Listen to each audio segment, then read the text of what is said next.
Et bonjour à tous, aujourd'hui on se rejoint pour un nouvel épisode de Retour aux sources sur les VPN.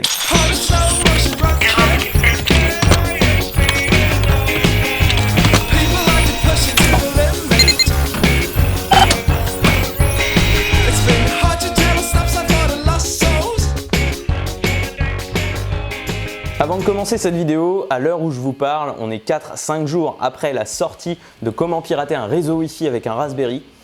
Et franchement, niveau stats, on est hors norme quoi. D'habitude, quand on a une vidéo sur la chaîne, on fait entre 1500 et 2000 vues. Là, on est à plus de 3500 vues. Au niveau des j'aime, c'est pareil. D'habitude, on est entre 100 et 200 j'aime. Et là, on est à 455. Donc, merci beaucoup. J'essaye d'améliorer la qualité du son, la qualité de l'image.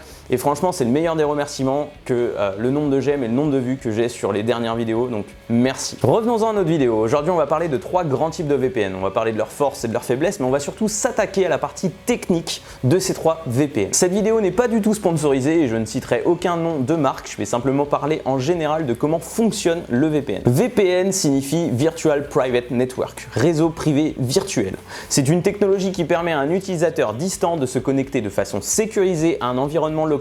Par exemple, à l'environnement local, au réseau local de son entreprise ou de son domicile. Grâce à un VPN, l'utilisateur distant pourra accéder à des ressources locales. Je pourrais par exemple imprimer sur un périphérique de mon entreprise ou accéder à des ressources qui sont bloquées dans le pays où je me situe actuellement. Par exemple, si je veux accéder à un site internet qui est réservé aux utilisateurs provenant des États-Unis, eh bien en passant par un VPN basé aux États-Unis, je pourrais y accéder même si je reste en France. Un VPN sert également à préserver l'anonymat, donc à protéger ma vie privée. Lorsque je vais sur un site internet, il a accès à mon adresse IP publique et aux informations de mon navigateur. Il peut donc me géolocaliser via mon adresse IP publique et connaître mon pays, ma région, ma ville, et donc faire du tracking publicitaire, de la publicité ciblée. Et bien en passant par un VPN, le site ne connaîtra que l'adresse IP publique du VPN et non pas la mienne, celle d'origine. À présent, on va parler du premier type de VPN, PPTP. On passe au deuxième tout de suite ou... PPTP. PPTP, c'est le papy des VPN, tu vois, avec sa canne et tout. Il a été créé par Microsoft et il encapsule ses paquets avec une surcouche PPP, donc Point-to-Point Protocol. PPTP signifie Point-to-Point Tunneling Protocol. Le fait qu'il ait été créé par Microsoft et intégré dans Windows en fait encore un des VPN les plus répandus dans le monde, malgré que son authentification se fasse uniquement avec MS-SHA v1 v2. Ça craint un peu. Pour la partie chiffrement, on retrouve encore et toujours du Made in Microsoft, donc avec MPPE, Microsoft Point-to-Point Encryption. Le protocole PPTP utilise le port TCP 1723 pour créer un canal de contrôle de la gestion du lien, dans lequel il va utiliser GRE numéro 47, donc Generic Routing Encapsulation, pour transporter ses trames PPP. Bref, une seule information vraiment importante à retenir sur ce VPN, ne l'utilisez pas. On passe au deuxième type de VPN, L2TP, Layer 2 Tunneling Protocol.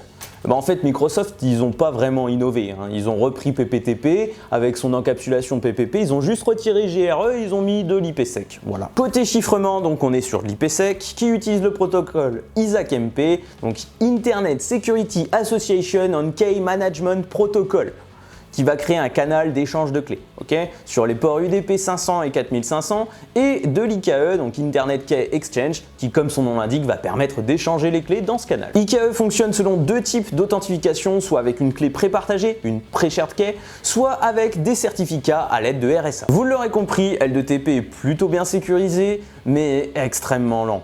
Si on regarde un paquet L2TP, on a de l'IP, du PPP, du L2TP, de l'UDP et enfin la couche 2. Et si dans cette couche 2, on a un navigateur internet, on rajoute encore une couche HTTP. Pour aller un peu plus vite, je vous propose le 3e VPN, OpenVPN. OpenVPN est open source.